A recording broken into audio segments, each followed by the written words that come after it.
اللہ کو چیلنج کرنے والے لوگوں کے ساتھ کیا ہوا، ان کی آخری منزل۔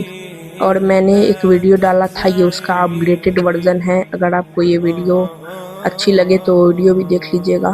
تو السلام علیکم ورحمۃ اللہ وبرکاتہ۔ آج ہم بات کریں گے ان لوگوں کے بارے میں جو اللہ کی ہدایت کو اگنور کرتے تھے اور انہوں نے اللہ کی اتھارٹی کو چیلنج کیا۔ یہ ویڈیو آپ کو یہ بتائے گا کہ ان لوگوں کے ساتھ کیا ہوا جو اللہ کے حکم کو توڑا کرتے، کیا ہوتا ہے ان کی آخری منزل۔ تو چلیے اسٹارٹ کرتے اس ویڈیو کو۔ سب سے پہلے فرعون کی کہانی۔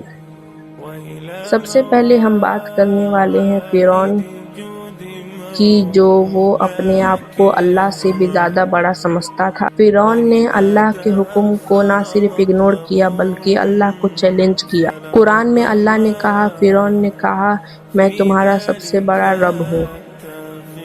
فرعون کو یہ لگتا تھا کہ وہ سب پر حکومت رکھتا ہے، لیکن اللہ کی طاقت سے وہ کبھی بچ نہ سکا۔ اللہ نے اسے اتنی بڑی سزا دی، آج بھی اس کا انجام ہم دیکھ سکتے ہیں۔ اللہ نے جب اسے دریا میں ڈبا کر مار دیا تو یہ سبق بنا۔ اللہ نے فرعون کو دکھایا کہ جو اپنی خدائی کو چیلنج کرتا ہے اس کا انجام کیسا ہوتا ہے۔ نمبر 2، ابلیس، شیطان۔ دوسرا مثال ہے ابلیس، جو اللہ کی تقدیر کو چیلنج کرنے والا سب سے پہلا انسان تھا۔ جب اللہ نے حضرت آدم علیہ السلام کو بنایا تو اللہ نے حضرت آدم علیہ السلام کے سامنے ابلیس کو سجدہ کرنے کے لیے کہا، لیکن اس نے انکار کر دیا۔ ابلیس نے کہا میں اس سے بہتر ہوں، میں اس سے سجدہ نہیں کر سکتا۔ اس نے اپنے گھمنڈ میں اللہ کو للکار دیا، اللہ کے حکم کو نہ مانا۔ نمبر 3، قارون۔ قارون ایک انسان تھا جنہوں نے اپنی دولت کو دماغ میں رکھا اور اپنی خدائی کو چیلنج کیا۔ قرآن میں اللہ نے کہا، قارون نے کہا یہ جو کچھ بھی مجھے ملا ہے یہ میری محنت کا نتیجہ ہے۔ قارون کو اپنی دولت پر اتنا گھمنڈ تھا کہ وہ اللہ کی طاقت کو نہ سمجھ سکا۔ اللہ نے اسے زمین میں ڈال دیا اور وہ اتنی تیز زمین میں ڈوبا کہ اسے کوئی بچانے بھی نہ آیا۔ یہ ہمارے لیے ایک بہت بڑا سبق ہے، جب ہم اللہ کی دی ہوئی چیزوں پر گھمنڈ کرتے ہیں تو ہمارا نتیجہ ایسا ہی ہو سکتا ہے۔ تو اللہ ہمیں دکھاتا ہے کہ وہ کتنی طاقت رکھتا ہے۔ یہ تینوں مثال ہمیں یہ سبق دیتے ہیں کہ جو انسان اللہ کے حکم کو چیلنج کرتا ہے اس کا انجام بہت ہی خطرناک ہوتا ہے۔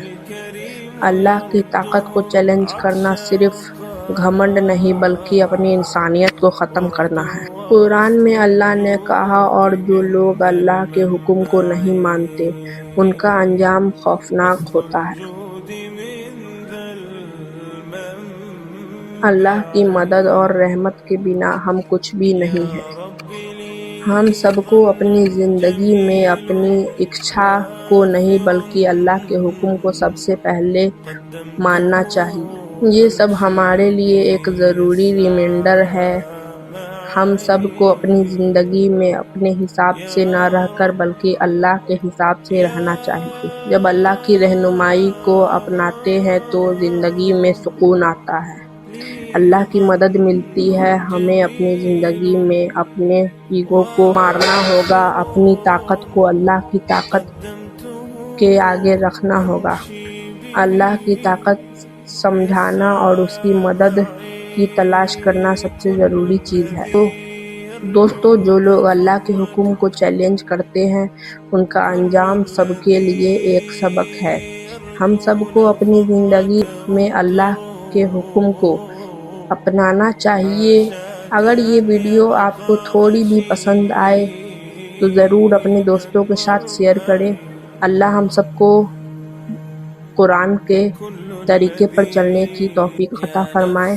کمنٹ میں ضروری سے آمین لکھ دیجیے گا۔ اور آج ہے ڈے 8۔ السلام علیکم۔